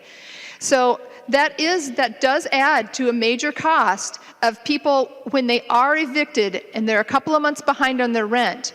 And then we file an action, when an action has to be filed in small claims court then to redeem any of those funds, that amount of money is added to what they owe. So it's really important to keep those filing fees low because those are, even though it's hard for the landlord to afford an eviction process, it's even harder for somebody that's behind on their rent and has those fees added to what they owe on the other side of this. Would Representative Hassan yield to a question, Madam Chair? Madam Speaker. She will yield. Representative Scott. Thank you, Madam Speaker. The governor's task force was mentioned here by a couple of members, and I don't know if Representative Hassan, if you mentioned it or not, but somebody else did. But I'm just wondering, one of the statements or one of the findings out of that was that renters should have better access to the eviction history of landlords. And I'm just wondering if Representative Hassan, if that would be something that you would think would be important, is for renters to be able to find out more about the eviction history of landlords. Representative Hassan. Thank you, Madam Speaker. And Representative, I have no idea what the answer to that question is because I'm advocating for tenants, not landlords. Representative Scott. Thank you, Madam Speaker. Well, that was one of the findings out of the governor's task force. And And so I find it real interesting that that's one of the findings. But if you are interested in finding the history of landlords and their history of evictions, then you would need to know, the only way that you would find that out is by looking at eviction records in the courts. But through this bill, you're wanting to expunge and get rid of those records. So there wouldn't be a way for renters in many cases to find out any history that a landlord may have in evicting other tenants. I think it's real interesting also, just speaking from experience, it has happened before where people are not truthful on their applications. And Representative Hausman, you gave the example that this isn't the only way that we can check on a tenant. You can call and find out from their previous landlords, et cetera, what kind of a tenant they were. Well, tenants have gotten pretty smart these days. And on at least 2 occasions that I can think of, we've called the previous landlord and found out later that that was a friend of the person applying for the application. It wasn't the previous landlord at all. It was their friend. What usually happens is you call, you leave a message, they call you back and say, oh yeah, this is Gertrude, Jimmy's prior landlord, and yes, Jimmy was a great tenant. So that has happened to us on a couple of occasions. And so people aren't always truthful on their applications, so we need all the information that we can get in order to make the best decision. And just another point on the throwing someone out or evicting somebody for smoking in their unit. There are many buildings nowadays where they advertise as smoke-free buildings.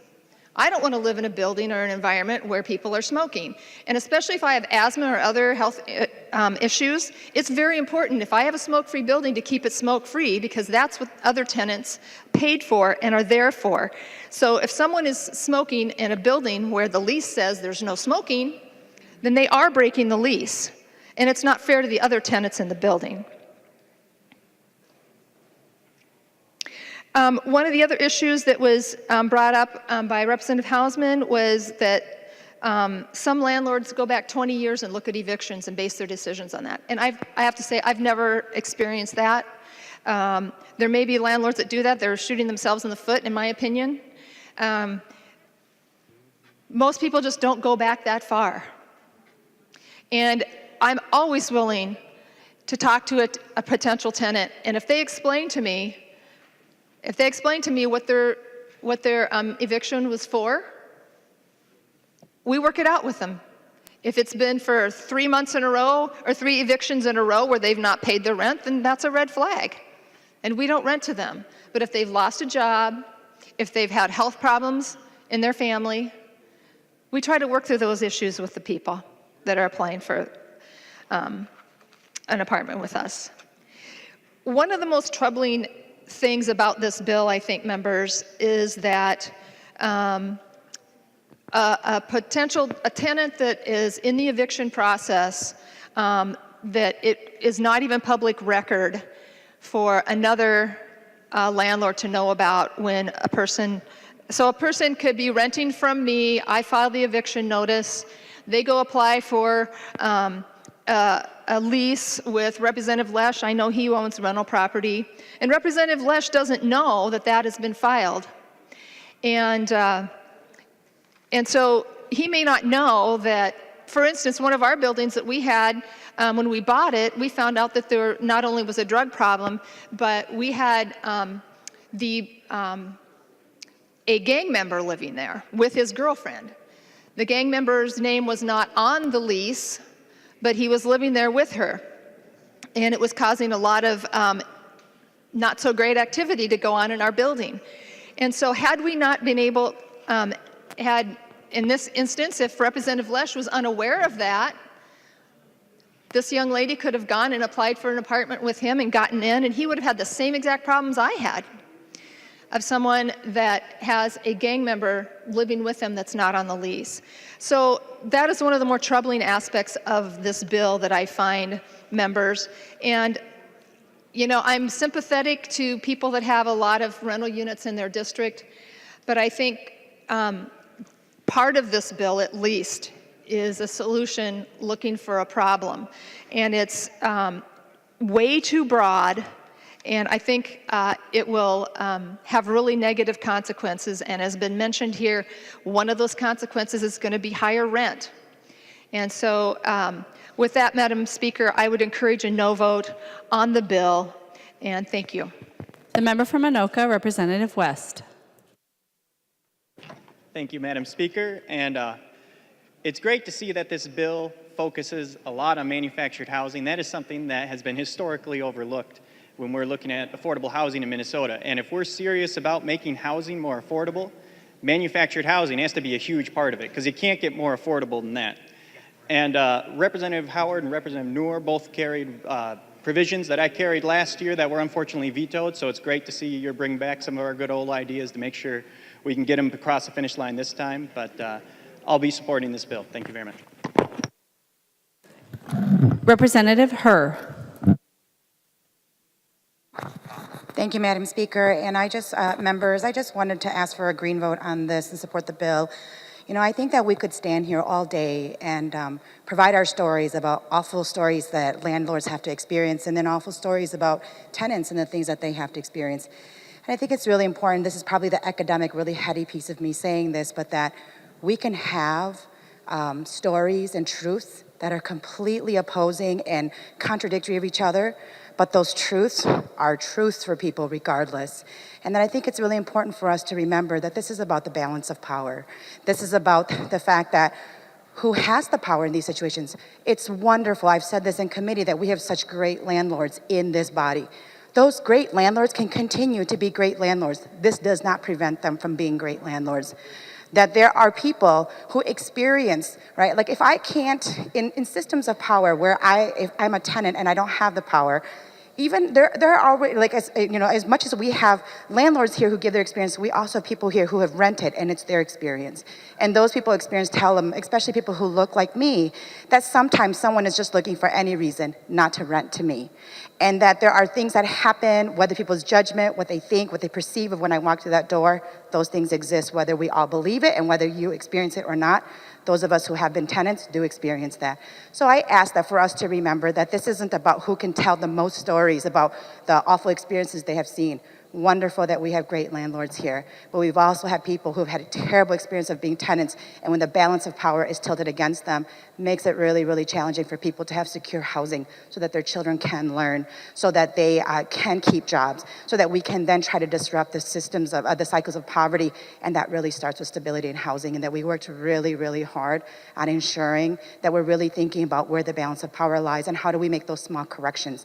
And I understand that this does, some things landlords may feel like it's against, we're putting policies together that are against them, but that is never the intention. And so I would just ask for a green vote on this and remember that our truths can contradict, but they're truths within the same reality, whether we believe it or not. The member from Wright, Representative Lucero. Thank you, Madam Speaker. I would encourage a no vote to this bill. I just want to briefly touch on, we've heard it several times, the comments balance of power. Members, a lease is a contract. And under Minnesota law, you can only enter into a legally binding contract if you're an adult. And when it comes to the relationship between two adults, they have equal power. There is no imbalance of power. Anybody who asserts that there's an imbalance of power is wrong. When two adults come together and they freely negotiate the terms of any contract, and a lease is no different than any other kind of contract, two adults can negotiate the terms and they have the same power. They can freely choose to agree or not agree. There is no coercion. In fact, Minnesota law invalidates contracts that were entered into under coercive pretenses. So if there is coercion, it's an invalid contract, and therefore, again, you don't have an imbalance of power. One of the things that just amazes me is there was another bill in Judiciary Committee dealing with non-compete contracts, another form of contract. Non-compete contracts and doctors.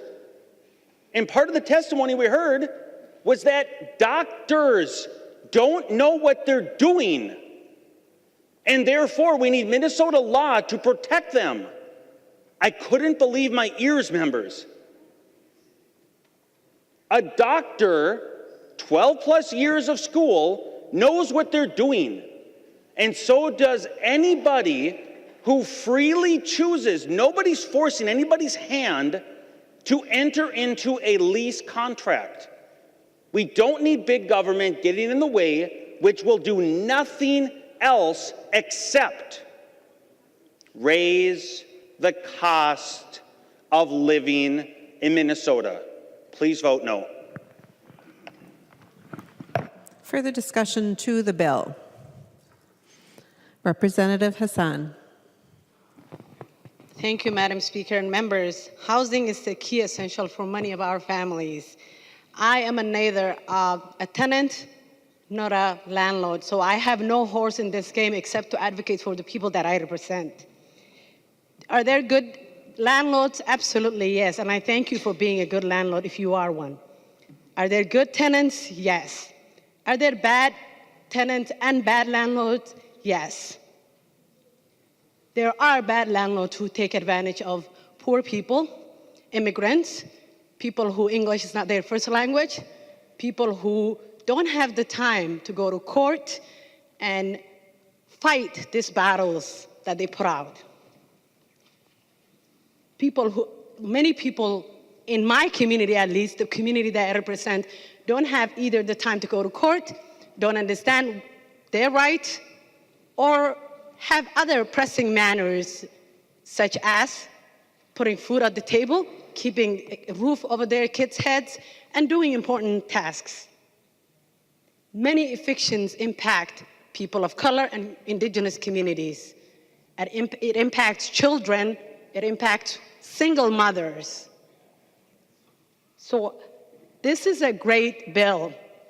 It has many good provisions, and I'm proud to say that I am the author of the bill that's really making a lot of people argue about whether, records should be sponged or not. I urge you to vote green because you'll be voting for tenant rights. You'll be voting for keeping housing affordable. Thank you. Further discussion. Representative Munson. Thank you, Madam Speaker. Members, I was excited to get on the Housing Committee this year. It's so, as many of you know, when you come to the Capitol and you try to figure out which committees you're going to be on, it's really nice to bring all of your experience from your career into a committee because it allows for great discussion. And we had several members on the committee that were landlords or real estate agents, real estate brokers, builders, developers, home builders. We had great discussion. And our focus at the legislature is lowering the cost of housing. So making home ownership more affordable, making rentals more affordable. And other than a few handouts from government, this bill is riddled with more regulations, which in all of our experience will do nothing but raise the cost of rent. We've shared stories on how we have seen firsthand. As managing an apartment building at the University of Minnesota, I know exactly the issues that Representative Knorr brought forward. I understand that it is an issue, but I also understand from both sides how this keeps the cost of rent lower. There's provisions in this bill that will more or less require that every unit around the University of Minnesota be empty for 1 month out of the year, which will directly raise the cost of rent by 15%. I don't see any other way around it. And there's provisions in the bill that prevent landlords from making reasonable accommodation to find tenants and to keep their costs lower. It's going to do nothing but raise the cost of rent. Put this in another perspective, if we were looking, these provisions we discussed today were mostly about rentals, but if you were to look at buying homes and say, anybody that's applying to purchase a house, to get a mortgage, You can't look at any foreclosures that they had. You can't look at any evictions that they had. And you can't even look at their credit record. You have to make sure that everybody has the same credit record. You're basically holding this up to prevent people from doing the right thing, from receiving a benefit of lower interest rates or something like that. This bill does not lower the cost of rent. It's going to increase evictions, increase the cost of rent, and unfortunately, it's disappointing to be on the committee to put this bill together. So I urge members to vote no. I hope we can actually work together in provisions that lower the cost of rent. Thank you. Any further discussion to the bill? Representative Hausman. Thank you, Madam Speaker and members. Much of this bill is the result of stakeholder work. That has been my experience as I've worked on housing. Groups, hundreds of groups and thousands of people all over the state who understand the challenges we have before us. I have been very, very grateful for that. Representative West mentioned one of those, the manufactured housing that we really believe is a new generation of affordable housing, and I know Representative Salk is going to provide some interim leadership because we still have more work to do, and so we'll continue to work on that. Those affordable housing leaders who worked for 2 years on getting the bond allocation as it relates to housing, getting it right. So much work has gone into this bill. I'm grateful for the discussion today. Thank you for your support of this bill, and I'll appreciate your green vote. Seeing no further discussion, the clerk will take the roll on the bill.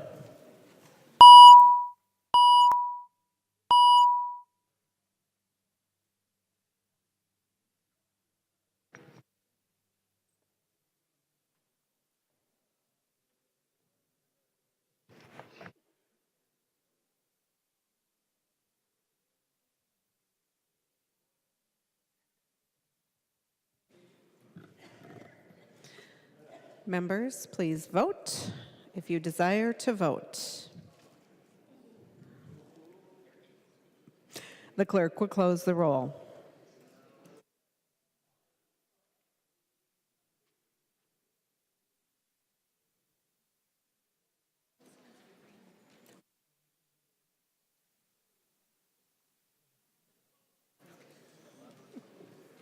Hortman changes from nay to aye. There being 85 ayes and 49 nays, the bill is passed as amended and its title agreed to. Announcements.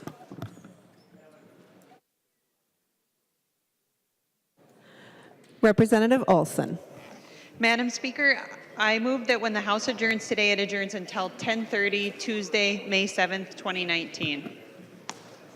Representative Olson moves that when the House adjourns today, it adjourns until 10:30 Tuesday, May 19th. All those in favor, please say aye. Aye. Those opposed, no. No. The motion prevails. Madam Speaker. Madam Speaker, did you say the 19th? No, I said Tuesday, May 7th, 2019. 2019. Representative Olson. Madam Speaker, I move that the House do now adjourn. Representative Olson moves that the House do now adjourn. All those in favor say aye.